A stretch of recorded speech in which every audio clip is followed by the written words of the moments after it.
Welcome to Nothing Moves Without Us, a Black culture podcast where we discuss the past 30 years of Black entertainment through media, albums, music, and TV shows. I'm your host, Clifford. And I am Thomas. Welcome back, man. Welcome back. This is Yeah, today, go ahead, go ahead. I was gonna say, today's episode is a different world, season one. Yeah, Yeah, today's going to be an interesting conversation. Very, very interesting. Um, so I, happy belated Fourth. I mean, before we start, you gotta represent. I think for a little bit. Happy belated Fourth. How was your Fourth? I did literally nothing because I don't want to say I don't care about the 4th of July, but I don't care about the 4th of July. Um, You don't care about any holidays, or just the Fourth of July specifically? Not any, but the 4th of July is a part of the list of holidays I don't really care about. why don't you? Well, why don't you care about the Fourth?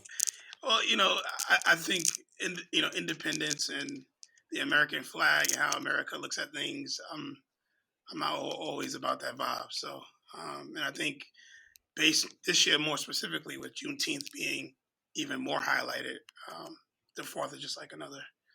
The fireworks are cool and representing the red, white, and blue, but I'm not about that life. Right, How right. about I you? mean, in the last episode we talked about not really feeling. I mean, understanding what Juneteenth symbolizes, but it's not being, I guess not appreciating the hype or not falling into the hype behind it. So is that kind of what the Fourth has always been for you? Yeah, no, I A would. lot of hype. Go ahead, son. No, I was gonna say I wouldn't say it's always been that way, but I think as an adult, it's kind of been a barbecue and fireworks. That's pretty much it. Right, right, right. I'm proud to be an American, but based on our history as Black people, that's something that I take very, very seriously. So Right, right, right. Earlier you asked about me. Yeah, I said we went camping Friday night to Saturday, which was nice. Like they're like the full the second time for me going. Actually, second time for Erica also. The first time we did it in the car, but this time like we had a tent, we had a canopy, we had a nice little setup. So always nice to kind of just escape. Gaze in the stars, be humble by the night sky and all endless possibilities out there. um, on Saturday, Erica's friend and fiance came to visit. And yesterday, we just relaxed. We watched the Matrix series or movies and went to see fireworks. That was it. nice. Yeah. Yeah, I would say the only thing I did on the weekend is volunteer. I helped a friend out, put on an event specifically around highlighting our voices as a Right. people, not only Black people, but as people as a whole. So that was Cool. cool. But other than that, just work, man, putting in work. Yeah. Yeah. And I was saying it's funny that we both had on like the pink and black today. Not planned at all. Like I was just looking for something different that I hadn't worn in a while, so I just threw this on and get on the mic and it was just for flipping colors. So that's funny. That's funny. It's great minds thinking like my brother. Um, All cool. right, let's get into it, man. Let's get into it. All A right. different world. So we always start our show conversations talking about the show's title, and we talk a little bit about the intro. A different world. What comes to mind when you hear the title before you even watch the series? What came to mind for you?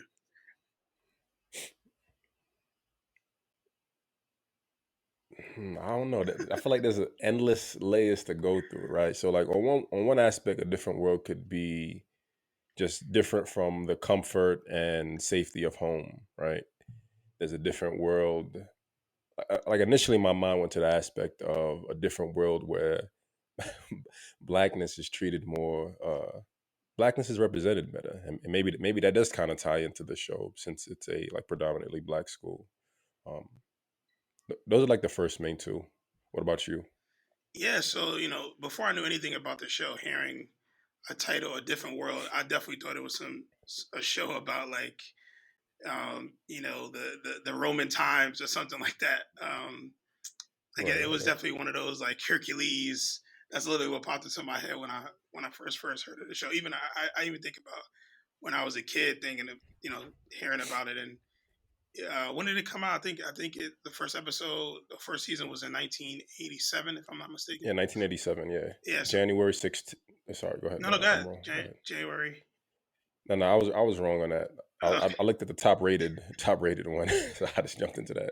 Gotcha. Yeah, it was definitely 1987, which is the year I was born. September 24th. Sorry. Yeah. Yeah, so September 24th, 1987. So I definitely didn't watch it when it first came out because I was only like 4 months old. but but when I started looking into it and people were telling me I needed to watch it, I really thought it was some like Voyager show or something like that. Like I never thought it was a sitcom about a black university Right. or beyond. So um, that definitely popped into my head. And then watching the intro is it's a very very interesting intro. so so that kind of threw me off as well.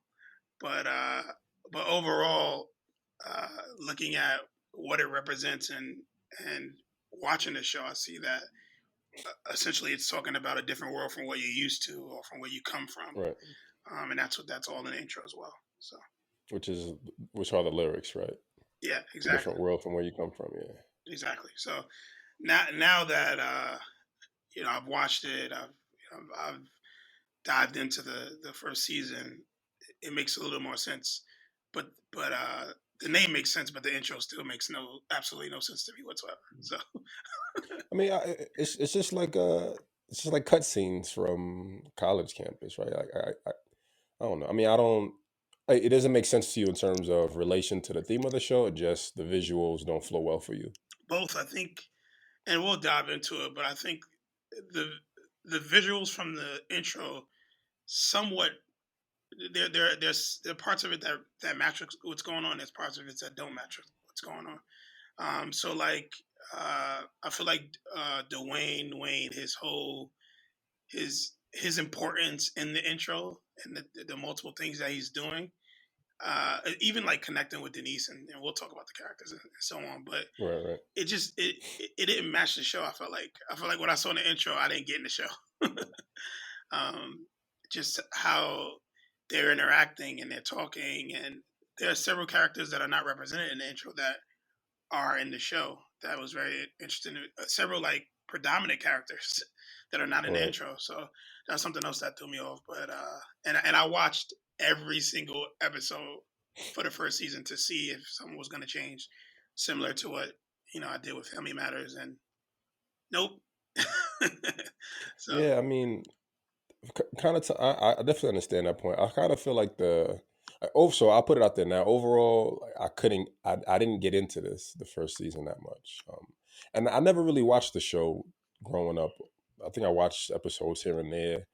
It to me, I think I grew up mostly watching like I was used to like the Martin and the French Prince and like the hard comedy that really stood out. And this doesn't really have that comedic feel to it. So like I don't know what the show is supposed to be. I feel like I'm still trying to figure out what the show's about. And hearing your point about the characters, I think maybe I feel like they were just trying to figure it out initially. Like the first episode is very heavy with Denise, Marissa Tomei and Denise's roommate, sorry, Jalissa, Jalisa. Yeah. yeah. Then I feel like throughout the season, she just kind of disappears, and it's just all these random people being reintroduced. Like there's no like concrete flow of the characters or storyline. It just feels like It feels too random. I think, and I think for me that kind of ties into like your feeling about all these new characters showed up later on, and for me, I'm wondering if maybe they just kind of plugged them in to kind of get more out of the show because if it feels very light to me. It feels very very very light to me. Yeah, I agree. I think A Different World is essentially a spin-off of the Cosby Show, right? It's Denise from the Cosby Show going on to college. Right. So it kind of reminds me of Blackish to Grownish. kind of has that Yeah, kind of that's the same thing I kind of thought has that too. feel as well. And again, I think the characters you have Dwayne Wayne, who is this math whiz, who's super smart guy, but once again, I call it the Eddie complex. He's just all about girls. Even the first 2 seconds of the first episode, he's being a creep essentially. Right. And his role changes throughout the show, so I give him that. And then you have Maggie, who is this girl who transfers, who's she's like from, I believe, Minnesota, and uh, this is a new kind of atmosphere. She's the white girl from Minnesota who's in this this dorm with all these black women, which is very interesting to me that they had that type of character. But that's a whole nother thing to talk about. Jalissa was the old head who's Right, 26 right, right. years old, but recently divorced, and everybody's like, "What are you doing here in the school?" And divorced women shouldn't be shouldn't be getting educated, which I thought was crazy. Then you have who's what's her name? Oh, it's on the tip of my tongue. I'm missing some characters. What Tim Denise? Oh, Whitley. Whitley, yeah, yeah. Whitley's and Jasmine Guy's character, who is this kind of spoon fed, comes from a wealthy family. If I'm not mistaken, her family is actually uh, in some ways tied into Gilbert Hall, because uh, the hall is named after her family, and there's a legacy there with her. And then you just have all these different characters, like Stevie. Stevie's a dope character. She's like the the the hall attendant, I guess. And she has an official title, which we can look up. But her role is to make sure everything's running smoothly within the hall, within the space for all the ladies. And she has a young son who's JT. Um, and then all these other characters keep getting introduced throughout the season. But Right. those are the main characters. That's really what the storyline is around. So, um, yeah, and like I said, to your point, I think I was really, I hate to say it, but I was really disappointed after watching the entire season. I was very disappointed, and I was like, this show is not something. I really didn't gain anything from it. Like, this Yeah. podcast is about talking about how black entertainment has influenced, or not only black entertainment, but I guess how black entertainment has influenced black culture. And I can honestly say I don't feel like there was anything in season one that I saw that influenced Right. black culture. There wasn't anything that was innovative. There wasn't anything that really stood out. There wasn't anything that you had to see this episode. Whereas we talked about Family Matters, there was just so much more. That even in the first season, there was so much more there, so Right. much more substance. Um, and there was some little sprinkles here and there, but I just feel like a lot of the topics were so general. There just wasn't any They didn't pizzazz. dive deep. Right, right, right, right. So It's yeah, interesting. Oh, go ahead. no, Sorry. no, go ahead. Um, so initially, like when I first watched the first few episodes, I was like, you know what, this feels like Dear White People for Black people. That's what it feels right. Like they're in this prestigious college, like they're Tillman House, whatever. I forget the Dear White People house, but that's kind of the vibe I got from it. Um, and yeah, like part of at times I was watching it and thinking that maybe I don't get it because being a male, and it feels like a female focused show. Like it feels like it's focused on black women, which is dope. And part of me wonders if maybe that's why I don't get it too much. Like a lot of it feels um like there's a lot of drama, right? I'm not a drama focused person. I'm not into, well, I mean, it sounds hypocritical, right? Because I watched the Steve Urkel drama, and maybe because it had the comedic aspect, I accepted a lot more. But for this show, I didn't feel drawn in by any of the characters. I don't really understand their motives. Like we said, they don't really dive deep into the characters' lives. Like we know Denise, but even with Denise, she was just, even though she was in the Cosby Show, she had a reoccurring role. Like you didn't really know Denise, right? You know Heathcliff Huxtable, right? You know Rudy. You understand Theo. I feel like Denise was kind of this anomaly in the Cosby Show, and even seeing her in a different world, it's like I don't really get her. I don't really get her. She seems a little bit all over. Like I think was there was an episode where she like ran out of money, like, Yeah, that was couldn't like the pay. second episode, first or second Right. episode, and she ended That up was the pilot. she ended up getting Yeah, a yeah. job. Yeah, the pilot. She was supposed to her roommate. Excuse me. Her roommate Jalissa like fronted her for books, and she was supposed to pay for like Jalissa's courses, but her check bounced. She didn't have money, so she needed to call home, but she was too embarrassed. And at the end of the episode, she finally gets a job, and it's like that's not the first thought that comes to mind. Like I don't get I don't understand. Like if it feels and maybe that's part of it, right? Because she's used. I don't know. Like it's used. She comes from a. She's not privileged. Maybe she is to an extent, right? Like, her mother's a lawyer, her father's a doctor, so she comes from money, but she doesn't act the way she doesn't act like the way Whitley does. She doesn't come from wealth or long term wealth. She just comes from having parents who have worked hard and who have built something for themselves. But she's still kind of naive and she doesn't have street smarts, I guess, essentially, right? Like if you need money, like the first thing I would think would be like to get a job, but they didn't click for her initially. Her first response was to call home to borrow money. And like and it's fun. Like I like the scenes where they do the crossovers where she's calling home Yeah. and Heathcliff is with Rudy. He's on the phone talking to Denise, and then they hang up. And Rudy's like, "What did Denise want?" And she's like, she wanted money, but she was too scared to ask." Like I like those real like it's a real world moment, right? I lived on campus. I understand that feeling of not having it and wanting to reach out. Um, but I don't know. It doesn't go in too deep in characters. I don't like Dwayne Wayne's character. He just feels like another stereotypical goofy male, just like there to clown on and make fun of. Um, yeah, yeah, Yeah. So I like your points, but I also think we have to be mindful that this was a show that came out in 1987, right? right, right. You I know was what? two. Yeah, Yeah. What was it like in 1987? We were just we were babies. So right, looking back at what was acceptable for television, what people were talking about, obviously having Bill Cosby having his success with the Cosby Show and going on to produce and be a part of this show. Like what was those times like? Because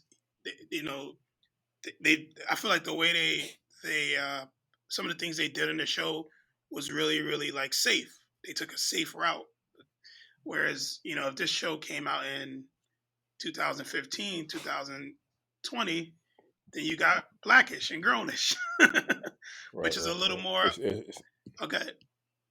I'd say it's not edgy enough, and I think that's part of it. And just real quick, sorry to cut you off. Like I remember I had a conversation with one of my professors, and we were talking about the Cosby Show, and he was like, like the Cosby Show wasn't edgy. Like you don't see Theo like really dealing with you don't see them really dealing with like black issues, like the everyday common black issues. In comparison to like what Family Matters did. I mean, granted, it was just not like a one episode with the cops, but overall, the Cosbys don't deal with real raw black episodes. So I think that is part of playing it safe, right? You're just putting on this. Um, I don't want to say facade. I mean, and, like there's a reality that blackness exists in all types of classes and ways and homes. Like right? There's endless perspectives and how it exists. So it goes back to the dear white people. Who is this for, right? Who is this for? And it feels like it's for the middle class, for middle class Black America, which wasn't as predominant in the 1980s. I feel. Yeah, I think it was created to give us an inside look. When I say us, I mean black people, an inside look of what this middle class family. Because I feel like I don't feel like they were so much wealthy. I feel like they were a middle class family who had two working parents. They had a little bit more than middle class, but I'm thinking middle class in 1987, not middle class Right. in 2020. Um, and how I broke it down is I basically broke it down as Whitley is this wealthy, comes from wealth. Denise comes from this middle class family, and then Jalissa is this hardworking, woman from Jersey. from I think she Right. says she's from Camden or something like that, if I'm not mistaken. But she's from Jersey. So, when I was trying to get into the show, my biggest challenge, or the biggest challenge for me, was understanding why they made the characters the way they did, and how even the first episode, when there's this challenge with who Jalissa was, and being divorced, and like, I didn't understand why that was a problem. I didn't understand how that related to going to college, and it just didn't make sense to me. But maybe back in those times, you know, getting divorced for someone was It's was a big taboo, deal. yeah. Right? It was taboo, right? So, um, I try to be mindful when I was watching the show that this show came out in 1987, and the times were different. Um, and I try to really look at it from a lens like, how is this affecting, once again, Black culture? And it had little sprinkles, with different episodes, um, that I thought was, they were moving in the right direction, and then they would totally screw it up. Right, I get, right. I get excited. I'm like, all right, cool. They're about to. Oh, damn. And yeah, I just want to, like I said, be mindful that this was 1987. We don't know what Bill Cosby had to do with those production meetings, and I always kind of bring these up when we're talking about these things. What he was trying to do, and they were like, "Nah, this is not going to work for TV," or "Sure, let's try this." Um, Right. so I just want to be mindful of that. But even with it being what it was, uh, I just kept wanting more, and it just wasn't enough. And I guess let's dive into some of these characters. What do you? But real quick, Yeah, I wanted to touch on, you brought up some points about what was going on. yeah, So I wanted to put up other Black shows that kind of came out within that time frame. So the Cosby Show came out in 84, Different World 87. We had Different Strokes in 78. I mean, it's a bit further away. In 1985, 227 came out. Um, Amen came out in 1986. What's Happening Now came out in 85.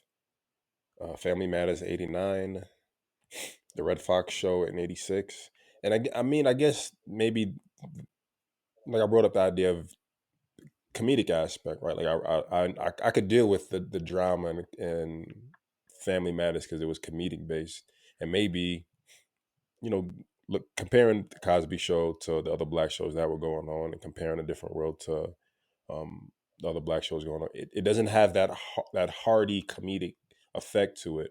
Maybe that's part of the formula. Maybe that's what it needed to be, right? We have enough of the, and this is me thinking about uh, who Bill Cosby is in terms of what he wants to portray, and like some of the speeches he's given post the Cosby Show, right? He doesn't want the tomfoolery, he doesn't want the buffoonery, he doesn't want the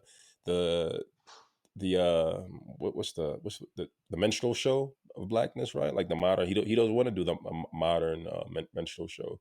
So he's just kind of just like, this is just regular life, right? This is just regular life. This is how it happens. Sometimes it's funny, sometimes it's not. Um, so maybe I'll try to go into the next few seasons with that mindset, that it doesn't need to, everything doesn't need to be hard comedy, right? It could just be like light stories, and you pull from it what you can. yeah. Still, even with that being said, I just the episodes just did not leave you, learning life lessons, or I didn't laugh much. I didn't. There really wasn't anything there. I think, and obviously, there are some things that happen that take the show into a stratosphere to where it becomes this incredible series. Like, people love it, but it wasn't season one.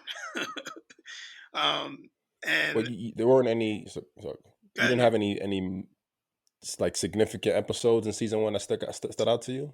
Not. I literally wrote down pretty much everything I wrote down for each episode.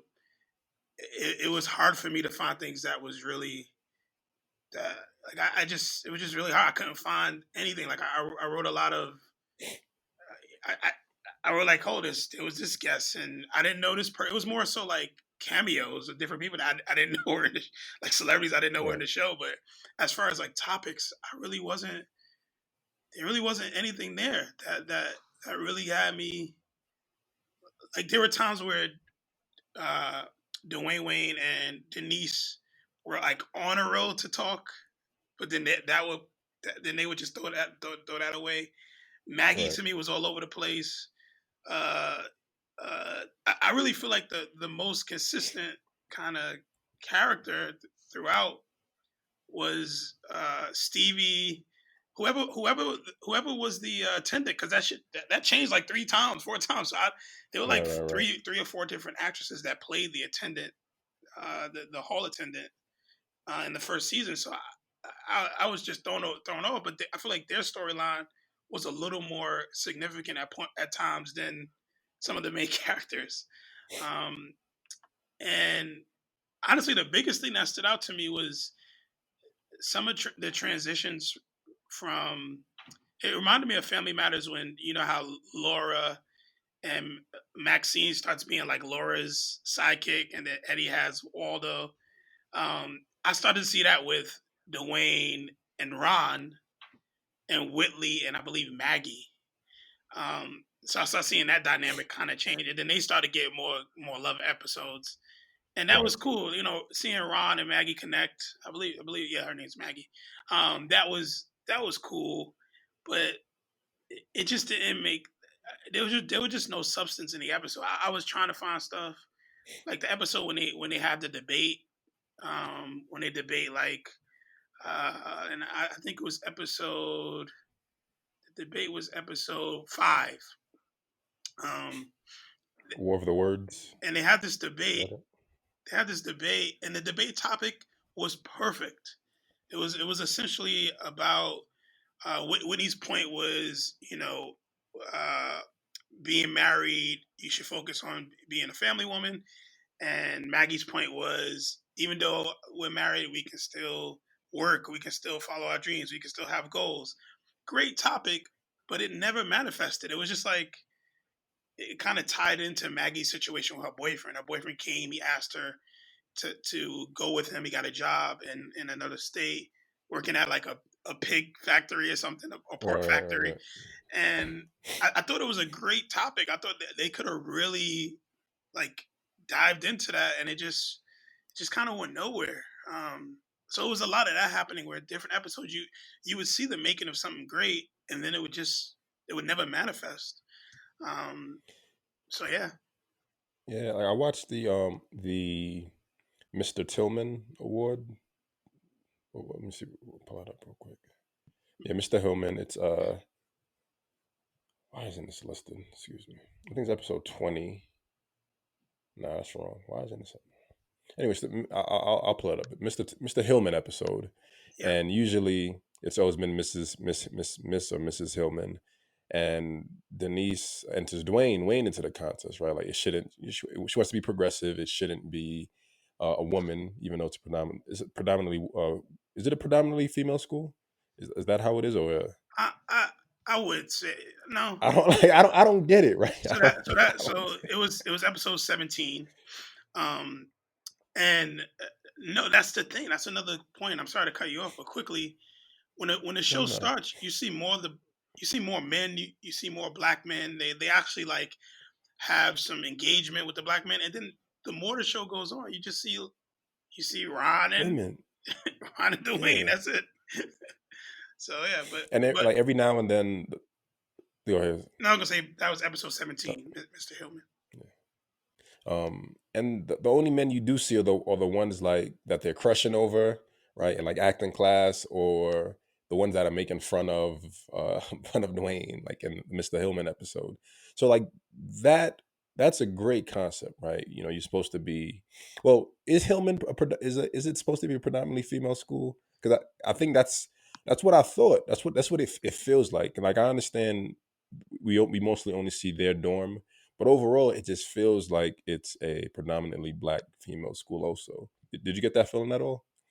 I, I guess yeah, because that's what we saw. Like it was 90% of the episode was all about um, black females. Um, and I actually wrote down in my notes. I wrote down it's hilarious to me how they sprinkle in other races. So like it'd be one Asian kid, one episode you see like one Asian kid, another episode Asian female, then you see an Asian male. It was just it was just weird how they sprinkled other races every couple of Right. episodes. But yeah, I would agree. Um, so yeah, the Mr. Hillman episode, and it's usually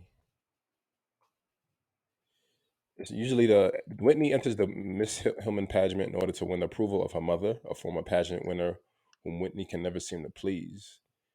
Denise decides to fight elitism by convincing Dwayne to enter.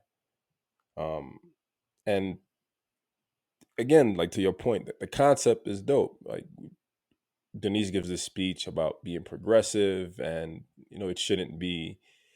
I don't know. I don't know because I always I fall I kind of go back and forth between these things, right? Like I understand that there is a need, I think, to honor men for whatever men do, and there's a need to honor women for whatever women do. Like within those lanes, right? Like we have a WNBA, we have an NBA. It's for a reason. But I also think that there is another lane where it's just everyone can just kind of I don't know, man. It's uh but yeah, like the progressive idea is dope, and it's good to like be inclusive and not, and I guess to change perspectives and change the like push the experience forward, I kind of say. Yeah, But it just becomes Dwayne being heckled, catcalled, women teasing him, men teasing him, and then he just gives this speech at the end, and it's just like you don't there's no emotion, I guess, behind it, right? Or maybe it's the acting. I don't know. I don't know if it's the acting. I don't know if it's the lack of substance in terms of like really hitting the hammer on the or hitting the head on the hammer of what the progress means, or or the significance of what these topics are supposed to be. It just it's always kind of just ends out, and like the episodes just end randomly. Like you'll be watching it, episode ends, and you're like, oh, what did I learn? Like what happened just now? yeah, yeah. Again, the point you bring up is one I 100% agree with. But I think even in addition to that, there's so much that are in these episodes that could be highlighted, right? Like, when I saw that Stevie was a single mom, I thought that was a great way. That was a great opportunity to talk about being a single mom and working and giving Stevie a little more airtime, right? I thought they would dive into that. I really didn't understand, like really really didn't understand Maggie's, like I think it's Maggie. I want to make sure because I get them mixed up. There's a Maggie and there's a Millie. Millie is Yeah, it's Maggie. Millie's Ron's shorty. I would say. Uh, so I'm mistaken. I take that back. Millie's Ron shorty, but Maggie is Marissa Tomei. That's her name, Marissa Tomei. Yeah, Tomei's character, and I just was really confused by her being in the show. I didn't get it at all. I right, was trying my best to understand, like, why did they choose this character to do what she it didn't make any sense whatsoever. And I thought they would have episodes, and I hate to say I thought this because once again, 1987 to 2021, if there was a white woman in a show that's predominantly black, there might have been something around race relations, something. There was none of that.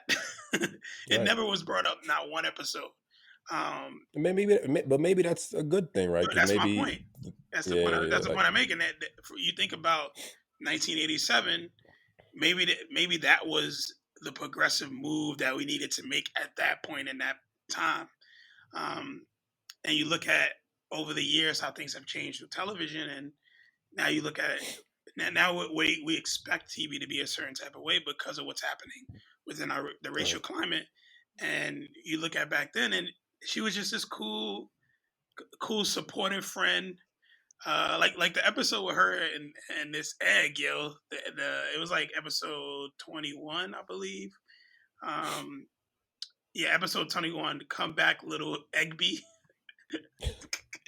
Yo, that episode had me dying. How she was like, the whole episode was about her and Dwayne, which I feel like I seen this episode on another show where they had to take care of an egg, but they had an assignment where they had to watch an egg and treat it like a real baby, learn responsibility, and she like takes it overboard, and the egg ends up getting lost.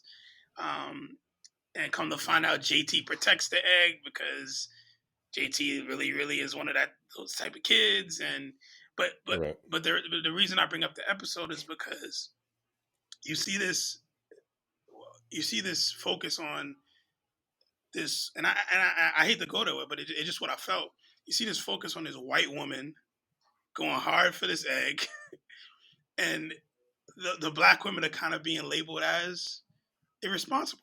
Um, and when I was watching the episode, it bothered me a little bit. I was a little bothered by how uh, Denise and Jalissa and even Whitley got involved in it. Was accused for something, which was it just kind of annoyed me a little bit. And you know, it, of course, Dwayne brings in his comic relief, and he's a part of this as well. But it was something, that episode, with it being toward the end of the season, that really kind of made me feel away. Um, I get that. It's there's this. I, So this is overall, like I guess, like us kind of going back and forth. I'm thinking that maybe, and again, this is based on the first season. That it's not, again, it's not supposed to be in your face. It's supposed to just be just like this subtle, like it's not a big deal, not a big deal. Like this is how change comes. Everything doesn't need to be a big deal. But I get the feeling of seeing all these characters just kind of be blasé to an extent, and then you have this scene where parenthood is kind of introduced, and Marissa Tomei is, she's like the overbearing mother. And I mean, well, I didn't watch that episode, but you say that she lost the egg, so maybe there's maybe there's a consequence to that. well, I was thinking about. Go ahead. I was gonna say, she didn't lose the egg. What she did is she asked Jalissa to watch the egg. She had to go to like a volleyball tournament. She said, "Hey, can you watch this egg for me?" She took it very serious. She gave her a phone number. She's like, "Call me if anything happens." Uh, Jalissa gets asked by Denise to help her with getting it calculated. It's stuck in the drawer. So Jalissa goes to help her, but she asks Whitley. She's like, "Hey, can you watch the egg and watch JT?" Uh, Whitley goes to help JT. The egg ends up missing, and Marissa Tomei's character goes crazy. She goes crazy. Oh my God, where's that? Oh my God, I don't know what to do. And blame this person, blame that person. She's like distraught. She doesn't know what to do. And then at the end of the episode, she goes to basically help Stevie, or ask Stevie. She was getting feedback from Stevie about how to be a mother, and Stevie goes to kind of tuck in JT after being out, and she finds the egg, and then the episode once again is just over. Done. Right, right. um, so that was essentially that episode. But yeah, So I was thinking about episode 14, Wild Child, with the the white female student who's like a genius, and she isn't really enrolled in school. Like in the first episode, she like answers this difficult mathematical question. The professor's like, your name's not Cougar. on my roster, and I need it. Say it again. Her name's Cougar. I Cougar, thought it yeah, was yeah, yeah. hilarious. That's her name. And the professor's like, I need your name on this roster, or I can't give you an A. She's like, yeah, yeah, I'll go to like the bursar or whatever later today. And you find out that she isn't even enrolled in school, or she's homeless. Um, and hearing you bring it up, my mind, I'm thinking, well, the fact that you brought up the egg episode, I'm thinking like, why can that be a black female student who's like a genius or homeless and who needed? I don't know. It feels like a lot of missed opportunity to, I guess, show. I guess, I mean, like you can't win, right? Like we have this show that it's a predominantly black female cast. Like that's dope within itself, right? Compared to like what was being shown in the 80s, where it's mostly predominantly men or older black women. You have these young black women in college, right? And we want to accept that and say it's dope, but there's wanting more, right? Like, why didn't they do this? Why don't they show this? Why can't, like, where are these little, like, for us, the obvious moments, right, where they could excel and push the story a little bit further, they kind of missed the mark. um but one character who I really do love is, and I know we're kind of transitioning to characters now, was Miss Letty Bostick. In the first episode, she's like an older Hillman older Hillman student who finally returns to college to get her degree, and she's like this amazing writer and poet. And I think again, us wanting more, right, and wanting more to be drawn out.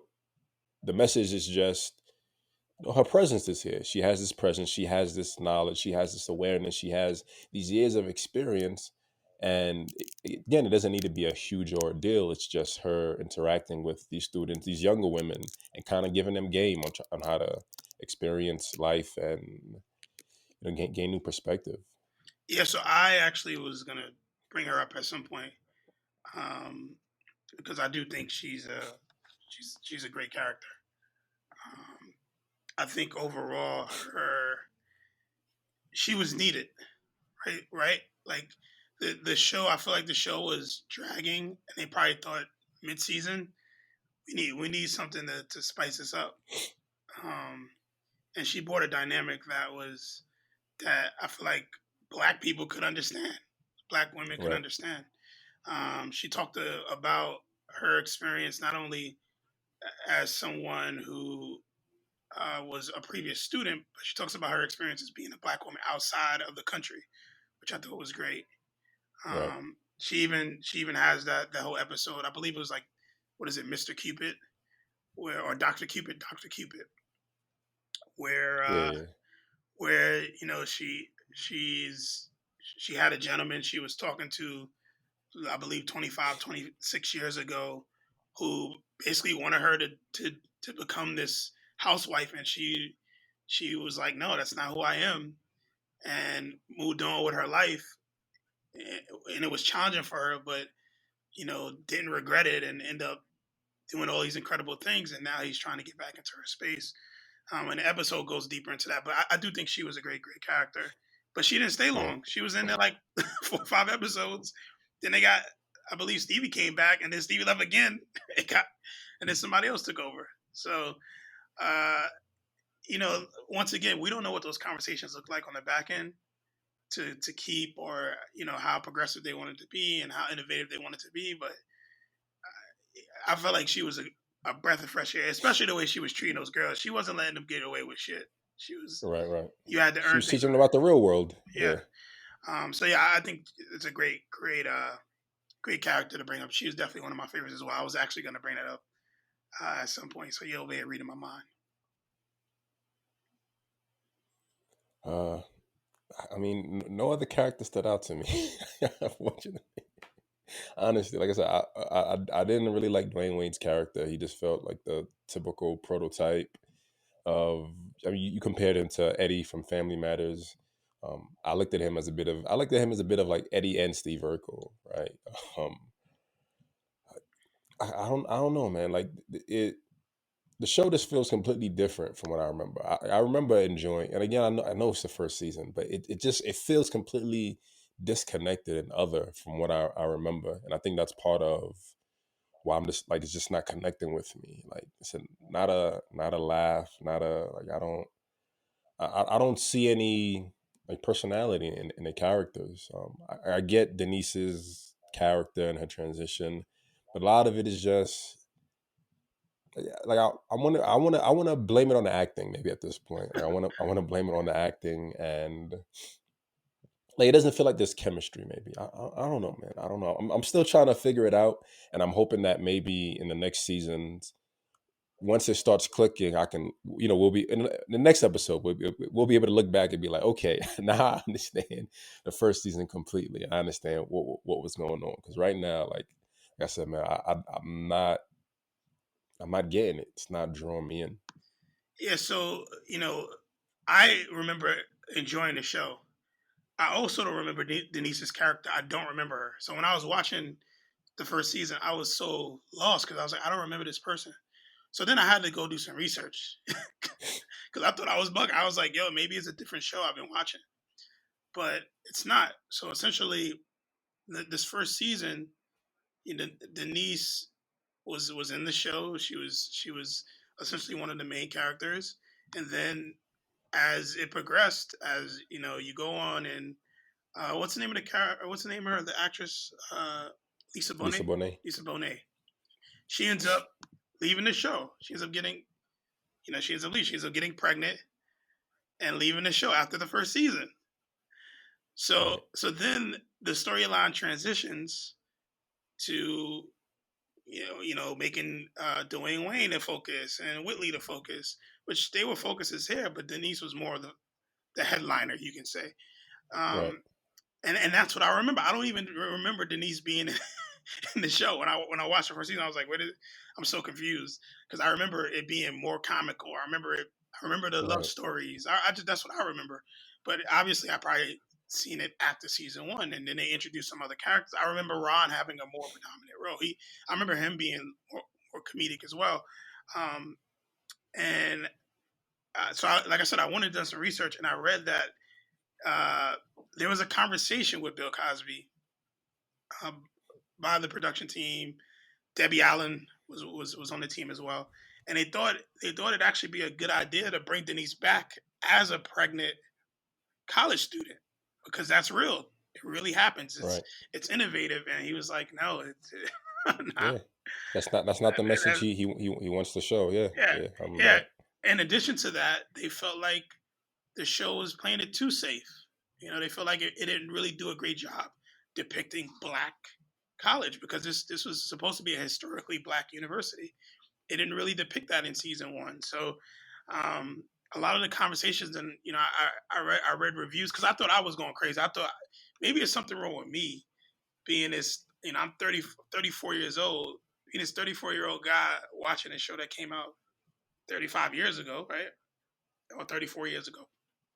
And maybe I see it differently than people saw at that time. But even looking at the reviews, people are like extremely lost. They're like, Right. I don't know what's going on. And just to be fair, most shows, I would say 80% of them, their first seasons are not their best seasons. Right? They have to Right. they're learning, they're figuring out what the audience wants, they're figuring out kind of direction. So I give it that, but I hate to say it, but I kind of feel like the departure of Denise might have helped the Maybe series. show. But I don't want to say it yet because I haven't watched the additional seasons. But I do remember Right. enjoying the show. So and I didn't dipple and dabble at all. And after watching season one, I was like, I'm gonna take a break. I don't want to, jump the gun. You and I will talk about this later on. But I really, there were just different things Denise would do that didn't make sense to me. Like, you know, Denise was this comes from this well-off family, but she making hella collect calls. That always threw me off. I was like, yo, you don't got a quarter, yo? You like she She didn't have a job, right? yeah, Like but she didn't know. she had a quarter to call the homie. Like Right. in my head, there are two sides to the story that didn't really make sense. Like the guys were all thirsty. Even her grandfather's friend was Right. thirsty. Right. Right. Like Right. Right. everybody was thirsty in the show, and all the men were thirsty. There wasn't a guy. Well, no, the women too. When Theo came, they Well, were no, all no, thirsty over Theo. I'm about to get to that. So Uh, all the guys were thirsty, minus the professor, which was played by David Allen Greer. I don't know if you remember watching that episode. yeah, I remember. I When remember. he was this esteemed handsome professor that all the girls wanted to rock with, and like you said, a lot of women were thirsty over certain men, but uh, but that was really interesting to me, seeing how college students are, and you and I both went to universities. College students are, we go through that when you go to college, like, oh, I want to talk to every chick. What's good? I get Yeah, that. That's you real. horny. Yeah, everyone's horny, That's right? real. You got your freedom, right? I 100% get that. So that was one side of it. But then on the flip side, when you look at a lot of the women, not every single character was thirsty, right? So you look at, like, I feel like Jalissa was never thirsty. Maggie was never thirsty. Denise had her moments where there was certain guys. Whitley Right. Whitley was always thirsty. Like, she was always trying to get into, and I guess just to define thirsty. What I mean by thirsty is attracted to the other sex, highly attracted to the other sex, because some people may not get the slang I term. feel like that's an undersell. Being thirsty is like actively seeking.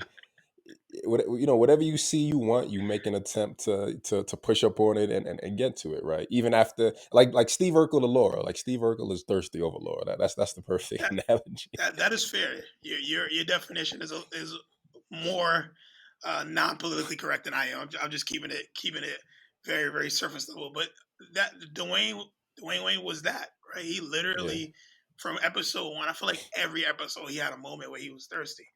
Ron was like co-signing his thirst. There was times where I feel like Dwayne was actually on good behavior, and then Ron would be the thirsty one, and Dwayne would have to put him in his place. Like, bro, you're going too far now. Um, and to your point, the last episode where Theo comes and all the women are like, "Who is this?" And this is your brother. He looks like he's college ready, and it transitioned a little bit.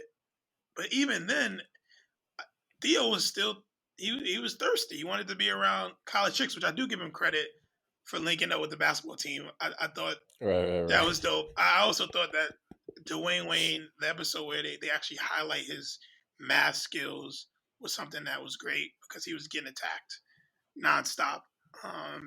And the names they were calling him, and once again, he had the Steve Urkel confidence. He had this level of confidence. And there's an episode where he talks about being shy, like he has a conversation with uh with Sinbad's character, and he talks about like, man, I'm actually not this confident. I'm actually not this outgoing. Like I don't know if you know, but and of course Sinbad's like, really? Like, but deep down inside he knows. Um Right. so there were things like that that I don't know, it just really in some ways hurt me, but I had to give him credit for being super confident who he was, not giving up. And by the end of the season, he doesn't get the girl, but later on, Yeah, he and can't, right? yeah, she ends up leaving. But there were moments where he was getting love, and it just I didn't understand why. Like I was like, why is he getting this love from these women? Like they all hated him, but now they love him. Um, so that was odd. But overall, the first season of the show, I'll accept it for what it was. I'm excited to look in and see dive into the other seasons, but definitely was a challenge. Definitely was a challenge from beginning to end. Yeah. I've like I said, I didn't watch the show that much growing up, but I didn't remember Denise being in it either. So I was kind of confused initially, and I didn't even like look up IMDb to see how many episodes she's in. But again, to your point, she's only in 23 episodes, which is the first season, and yeah, maybe that's when the show gets better. And thinking about Denise's character, like even on the Cosby Show, right? Like, what was interesting about her? Like, what was unique about Denise's character? I never watched the Cosby Show, so I couldn't tell you. Really? Yeah, I've Yeah. probably Okay. seen one episode. It never appealed to me. I feel like Bill Cosby, he's not that funny. Like as Bill on the show, I didn't really enjoy it. I think I get that. I watched two episodes and that was it. Um, So I don't know. But but yeah, you have more insight than I mean, I don't remember anything. I don't remember anything unique or interesting about her character. So I feel like it ties into what the show is lacking, right? Like she's supposed to be the lead. She's supposed to be the lead of the show. So you can't overact. Like going back to the acting idea, right? You can't overact or outshine the lead. So if the lead is at five, that's like their peak. Everyone has to work at four and below because you can't you can't outshine the master. And maybe that ties into it. Maybe that is why the direction of the show changed and it kind of evolved into what people know and love. Like when I think of a different world, I always remember I always correlate it to the Fresh Prince of Bel Air episodes when they're in college and like they're always in the cafeteria laughing and all that. Like that's always what I think about when I think about a different world. Um, so yeah, I'm very interested to see how left the show goes. Once we kind of start the new season. Yeah. yeah. And as the show goes on, and I don't want to jump too far, but the show is highly known for Dwayne and Whitley's love. Like that's what the show is known for. Like you watch reunion shows, you watch conversations they have, and people talk about this love connection that they had. Um, so that's really what I thought I would see. I thought I would see like at least episode 21, 22, where they have a moment and it just clicks, and then we're like, cool, here's a cliffhanger for season two. It was none Right. of that. And then another thing that I really didn't get was maybe every third episode, one of Denise's family members would visit and then want to leave her hanging. So like it happened with Rudy, Right. it Right. Right. happened with Theo, um, and it got to a point where it was repetitive. Like when her family members would come visit, they'll chill a little bit, and they wouldn't want to kick it with her because they're like, "Yo, I'm on the college campus," and they'll Yeah, like okay, when Rudy came to visit, she was hanging out with Whitley, and she kind of became I use the term prima donna. Like she was like, oh, look at my, she became very girly, right? Like this is like the most feminine and into looks and dresses that Rudy has kind of ever been. But eventually she comes around and she's like, hey, yeah, Whitley's cool, but like you're my sister, you're who I care about. And then when Theo comes, it, it's just it's I mean, maybe it ties into like what I said about Denise's character not being unique or interesting. Like she calls Theo and Theo's like, wait, you want me to come? Like, are you gonna be there? Like Theo's just shocked and surprised that he wants that she wants to spend time with him. He's like, are you gonna be there? He's like, okay, I'm gonna pack my bags before you change your mind. And he gets there, and they spend like the first night hanging out. Then he wakes up and he's like, oh, I'm gonna play with the basketball team. And Dad said if he's paying for my trip, I have to make it beneficial, so I'm gonna go talk to the dean. And Denise is like, I brought you here for us to hang out, but you're flaking on me. And on one aspect, there's the my belief that Denise just isn't a fun, interesting character, but also consider who the characters are, right? Like for Rudy, who's like really girly in the Huxtable, or you don't know, but like no one's really overly feminine. No one's like a prima donna like Whitley in a Huxtable home. So this is Rudy's from, I mean, granted I don't really remember, but from a limited like awareness, this is like Rudy's real first experience with like being a Southern belle and dresses and makeup and all that. So I think there's like a natural inclination to kind of to want to like have that experience, and maybe she just realized it's not for me.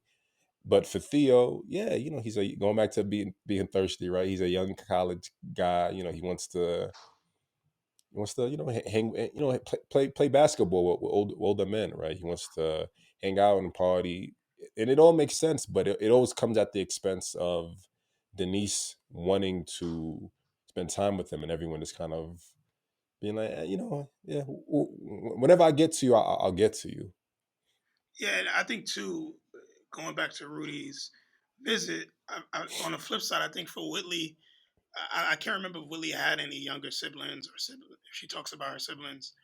I don't think she did, and that was a moment for her, right? That was a moment for her to kind of be a role model, and she really thrived in that moment. I remember at the end of the episode, she actually tells Rudy a story that kind of opens her eyes to go back and kick it with Denise.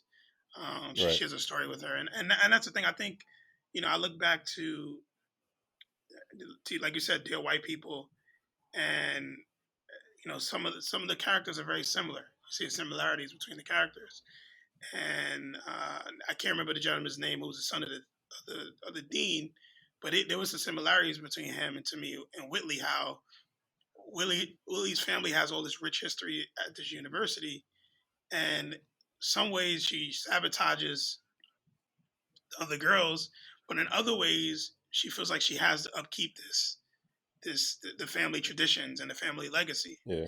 And the episode that like really like kind of ruined who Willie was to me was the episode when her dad brought his girlfriend Right, right, right, That the episode it made me want to not watch the show again. Um, and the reason being is at the end of the episode, the feedback Whitley gets is like either you rock with us or we're gonna leave you hanging. So the girlfriend the girlfriend has the nerve to tell her either you get with the program or it's over. Like I'm going with your father regardless. right. And her father doing absolutely nothing. To me, there was no, it's like he chose this woman over his child. Um, and even the conversations that she was having with him, it just was odd. It was just an odd thing. So then it made me think to myself, how were men perceived, or what was the black male looked at back in 1987? Like, how were we perceived to women for Right. this man to treat his daughter that way? I was I by mean, far. Like, how did you I feel? don't think it. I don't think it's exclusive to blackness. I feel like every show has that, right? The older dad, whether he's going through the older like divorced dad or newly separated dad, whether he's going through like a midlife crisis or a divorce, he gets himself a younger woman, and the daughter is jealous. Like it's just natural, right? Because the woman is about 5 years older than the daughter, right? The old saying, she's old enough to be my daughter. But I think it's just natural. And on one end, I mean, I think like Whitley has one of the most challenging, I guess, relationships with her family, and I think in the last episode, um, in the second to last episode, the Mr. Hillman episode, like she calls her mother, and she's like, I've been living my whole life for you, and one of us needs to be happy, right? So it's like a breakthrough for her, which I think is important, and you see like the same relationship dynamic with her father. Like people. I feel like that's the overall theme in television, right? Families that come from wealth and long money. There's always a disconnection between the parents and the children. The parents are always, excuse me, the child is always seeking their parents' love, but the parents just don't have time because they're focused on money and kind of moving on with their lives. But I think for Whitley, it becomes so I'll look at it on both aspects, right? For Whitley's father, it's like, hey, you're in college now, right? Like I'm moving on. I'm old. I'm checking out at some point, right? So I want to enjoy my life while I can.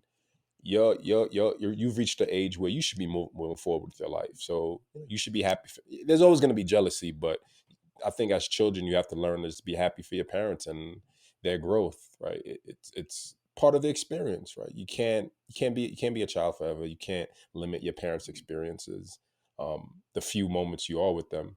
But for Whitley, it's having these moments and having these realizations that I need to move forward with my life. I've been under my parents' wing for a long time, and maybe being in Tillman with these other girls who don't have the money or the family culture that Whitley has, maybe she's gaining new experience. She's understanding relationships a lot better.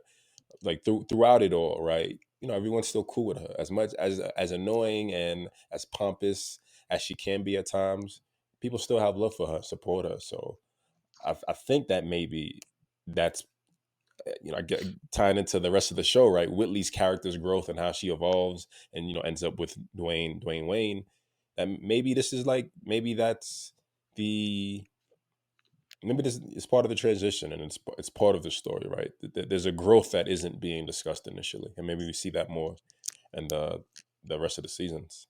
Yeah, I don't disagree with those points. I think those are great points. But all I'm saying is that the way her father engaged in telling her about it, the way the conversations went, it just didn't make sense. It didn't.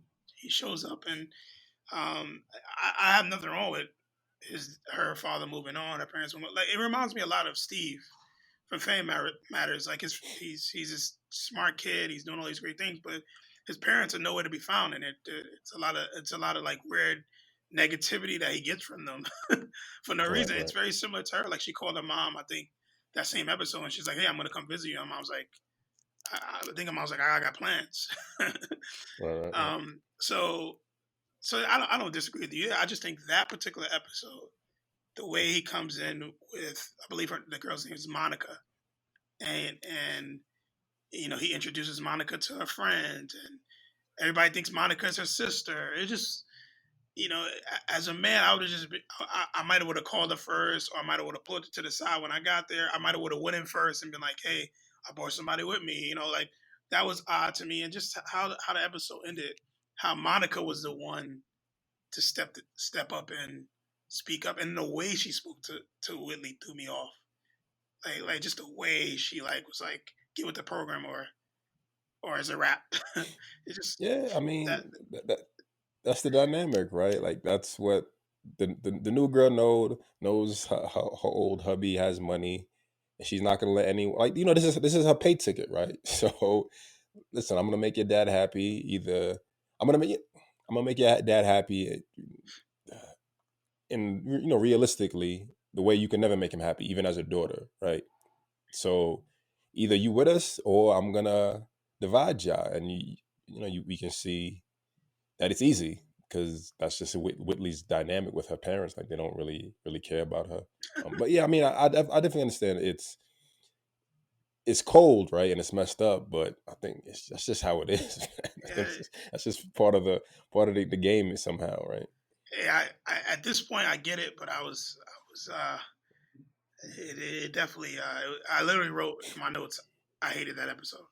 Um, I really wrote, I can't stand it, hate it, um, and it just it just was a weird episode for me. So, um, and then speaking on some of the other characters, there were a lot of different cameos.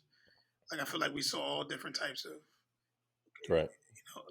at that time, so many big name characters. And I'm trying to look at one particular episode where, uh, the episode where Sinbad is introduced, um, and he's this. I didn't even feel like he was introduced. It was just like coach, and he just popped up. Like, they don't. It's.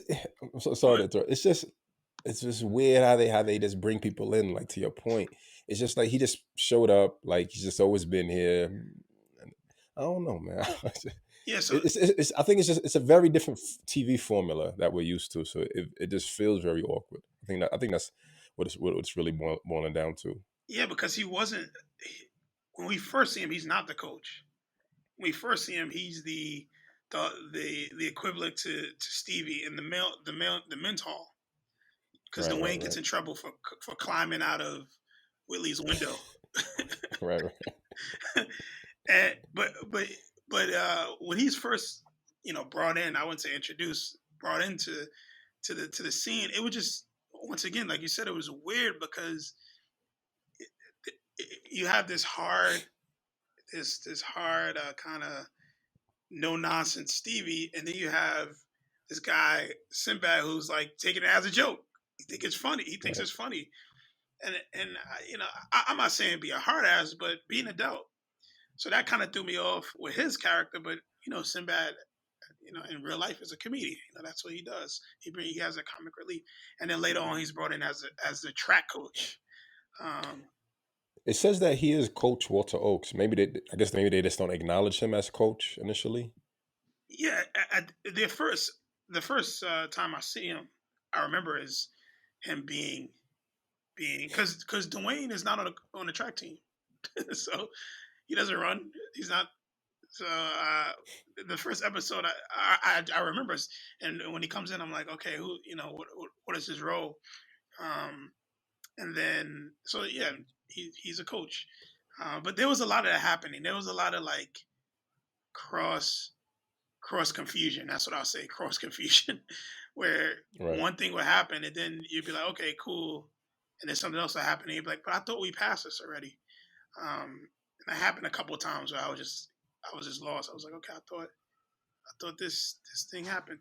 Like even with Maggie's boyfriend, he comes up in the episode. You see him, her and him have a conversation. Then later on, in like a couple episodes later, she gets a letter from her boyfriend, and it seems like she hasn't seen him ever.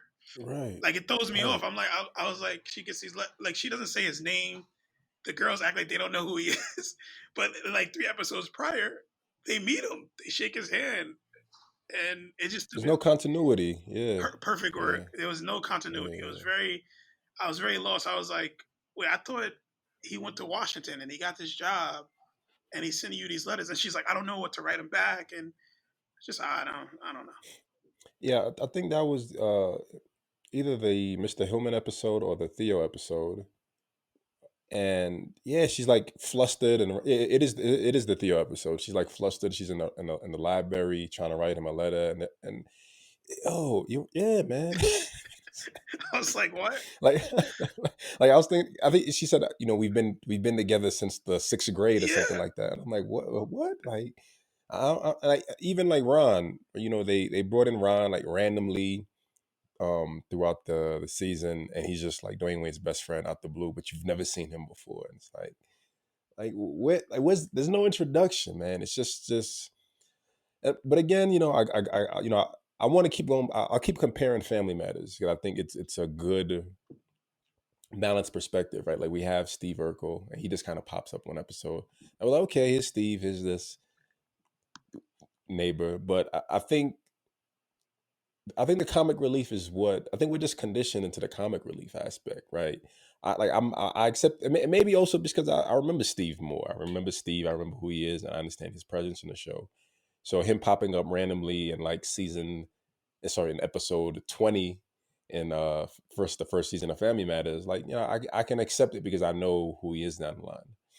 But and plus it's the comedic aspect. But for this show, it's you show someone once, and like they show Sinman once, and then you don't see him for like 6 episodes, and like I don't. Then you show Ron one episode, and you don't see him again. Then you see him for like 2 episodes, and you don't. And like thinking about Martin and thinking about, and maybe that's part of it, right? There's too many actors and actresses. It's too big of a cast. There's too many people that the main characters aren't that appealing enough to like really draw us in. And when they throw in the supporting actors and actresses, it's like you just feel confused and out of the loop because they don't offer the additional support. Like there's nothing to additionally support because like you said, right, like I said, they have five. Yeah, like how do I support at four if we can't elevate the show and the acting and the human comedy. So, yeah, no context. Like I remember Ron being a prominent character, and when he first was introduced, when we first see him, he says nothing. You just see him as a extra, like right, right, he's in the crowd, and then and then he goes from that to being. Uh, I feel like the next episode I actually see him do something is when they're doing like the Secret Santa, and he's like giving out breakfast for Dwayne, and those types of things are happening. So um, yeah, it just I don't know, man. And then once he does Doctor Cupid, when that happened and that connection with Millie, that that was cool. That was a cool. It was a cool. right, It right, added a different dynamic to the show. And even Millie's character being treated like she was less than was it didn't really make sense to me. Like I was like Whitley. There's a lot that didn't make sense to me. Why does Whitley have her own room? I just didn't understand that. Why do they? There's episodes where the women. well, I thought no one wanted the room with her because she's high maintenance. No. I understand that, but even with her being high maintenance, why does she have like how many women are high maintenance at universities? Come on, like I didn't quite get it. Um, and the whole bathroom thing. They had an episode where the bathroom was just for women, and then the bathroom was unisex, and then like that was But I thought they were only in a female dorm. Like I don't. that's what I'm saying. It literally threw me off. I was so confused because every time Dwayne would come to uh to Hillman house or Gilbert house, uh, he would literally get kicked out. It was kind of like go home, Steve, or Right, get the hell out of here, Jazz. Like that's really what I felt every time he would come in, and right, Steve right, would see him. right. She'd be like, "The way you need to leave." So it didn't really make sense. And then you didn't see any other guys in there. He was the only one. Every now and then you'll see a guy sprinkled in. Um, so I just was very, very confused. I didn't know. I was genuinely confused. I didn't know what was happening in some of these episodes. But I would love to, I guess leave it here because we do the podcast because we want to talk about how these uh, these shows, movies, etc., music influence Black culture. Um, Watching season one, was there anything in it that you felt that was influential, or anything that had that you can take away from it being leaving some type of imprint on the culture?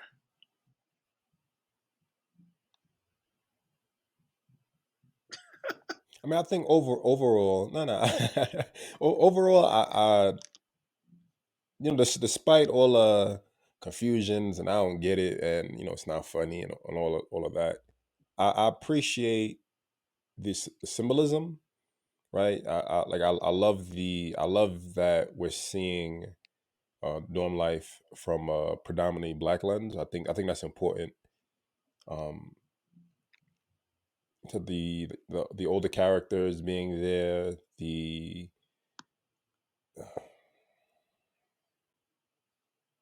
yeah, I think the symbolism is more important. And here and there, going back to what we said before about everything not being not like directly in your face. It's just like this is just a world that exists, right? Like being a different world. It's just a world that exists. There aren't any extremes, right? Like it doesn't need to, like, comparing like to the dear white people. There isn't a hard speech and all of that. It's just we live here. We talk back and forth. We argue. We disagree. And we just kind of move on. And I think it's just kind of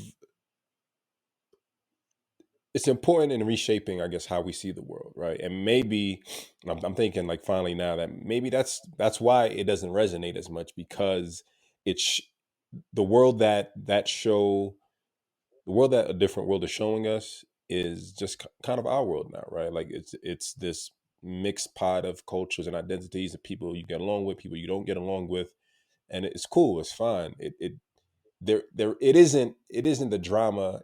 It isn't as interesting because it's not the drama you would expect, right? It's not the drama that we're used to seeing on television or used to seeing in our lives. Um, so yeah, so going back to like the family matter, it literally is a different world, right? It literally is a different world that you're just not used to because you're used to the chaos, you're used to the fighting, used to the huge cell, you're used to all this, I guess, forced content or forced messages, and this first season doesn't have any of that. But the symbolism, I think, with the characters, the cast, the age differences, the diversity in that, I think that's what kind of stands out. I think that's what's dope. Yeah. Yeah, the same for me. But I also think uh, a different world, especially just it being what it started out to be. It's the beginning of the road to lead to something like a Blackish, to the Fresh Prince. To, like I feel like because of a different world, we've been able to progress. We've been able to grow. We've been able to build from it. It basically was like a blueprint, and they Right. were learning along the way. Um, and I think that's how it's affect the coach. It's affected the culture. That as the seasons go on, we see a ton of new ideas, and we do see innovations. But it had to start somewhere. Um, and back in those times, and we haven't gotten into the reviews per se from the critics, but back in those times, it probably it probably was in some ways innovative in its own right. But watching it 35 years, 34 years later, it's different. So Right. I think because of that format, there's been other shows that have followed that, and you got to start somewhere. So Yeah. um, I'm thankful for what it's worth, and excited to continue to see what these other seasons have to offer. Yeah, man. So yeah, thanks for listening. You catch us on IG at A Black Culture Podcast. You can find me on IG at Cliff Captures Clouds. I'm not doing my regular IG no more. I don't care about it. Yeah, you could. I would say at this point we could just have people follow us on a Black Culture podcast. Um, All right. and yeah, this has been great, man. This is another good convo. I think we had some points. It was a little bit of a challenge, but we had some points. Right. Yeah, every show isn't going to be as initially inspiring, but the important part is seeing what these next episodes are. Do you want to do a clubhouse for this? I I feel like we have enough, but yeah, I don't know. I'm gonna go ahead and say no. okay. No All clubhouse right. with So next episode we'll be discussing seasons 2 through 6. 6, and then we'll do a final clubhouse discussing the final season reviews and any staff reunions. Yeah, so it's actually 2 through 5, and then 6 is the last season. It has 6 All seasons. right. Cool. All right. Cool. Cool. All right, guys. Until next All right. time. Peace.